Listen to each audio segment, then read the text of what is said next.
In this episode of our special project, we explore the mystical experience of the prominent theoretical physicist and Nobel laureate Frank Wilczek. Next, here are excerpts from his interview with Edge. The full interview is available here. Frank Wilczek is a theoretical physicist. In 2004, he shared the Nobel Prize in Physics with David Gross and David Politzer for the discovery of asymptotic freedom in the theory of the strong interaction. He is also the recipient of numerous major scientific awards and honors.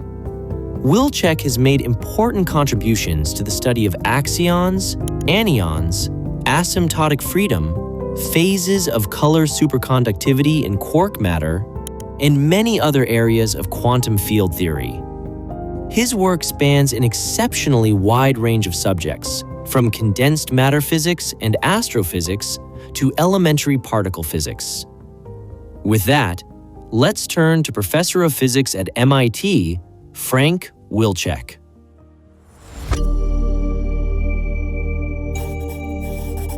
My mystical moment. I've had many varied experiences in my scientific career, including some that took me into unusual states of consciousness. Indeed, when I'm doing interactive work with my computer, I not infrequently enter trance-like states in which the passage of time seems suspended. At the end of a session, I can rise from my chair, honestly thinking that a few minutes have passed, when in fact, it's been a few hours.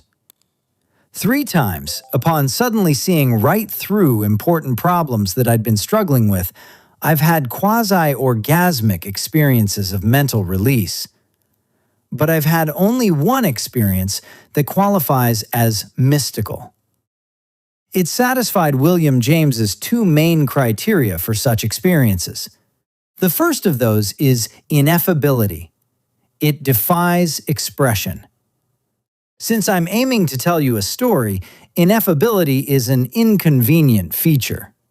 Nevertheless, I'll give it a try. It happened very early in my career, shortly after David Gross and I had done the calculations around asymptotic freedom that, as it turned out, cracked open the theory of one of the 4 fundamental forces of nature, the so-called strong interaction. At that point, however, it wasn't at all clear whether our ideas actually described nature.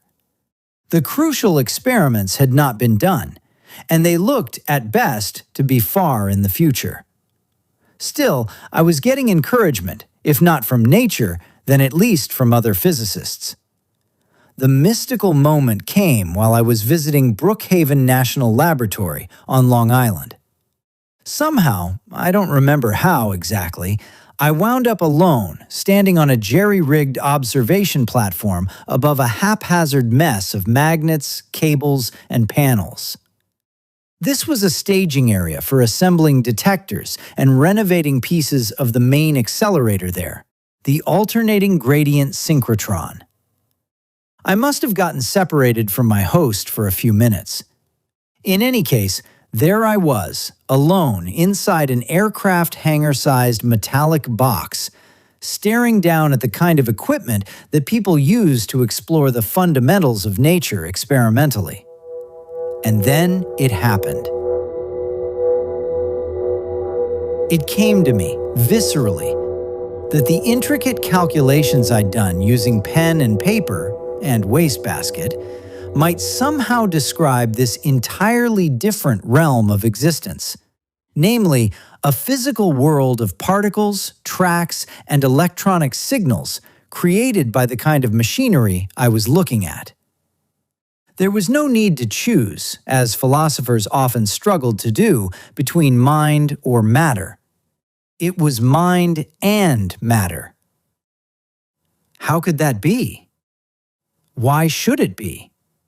Yet I suddenly knew that it could be so, and should be so. That was my mystical experience. I warned you that it was ineffable. The second James criterion is what he called a noetic quality. Mystical experiences must be states of insight into depths of truth unplumbed by the discursive intellect. They are illuminations, revelations, full of significance and importance, and carry with them a curious sense of authority. My revelation was instantaneous and utterly convincing. For me, ever since, it's been axiomatic that good ideas are the best guide to reality, and vice versa. Thinking more carefully about it afterward, I realized that the potential miraculous correspondence I envisioned, while new in detail, had plenty of precedence. Our optimistic sense that precise, discoverable mathematical formulas govern the universe go back at least to Pythagoras and Plato. Their hopes began, I imagine, as mystical intuitions. Starting with the triumph of Newton's celestial mechanics, those hopes have been amply realized through one miracle after another.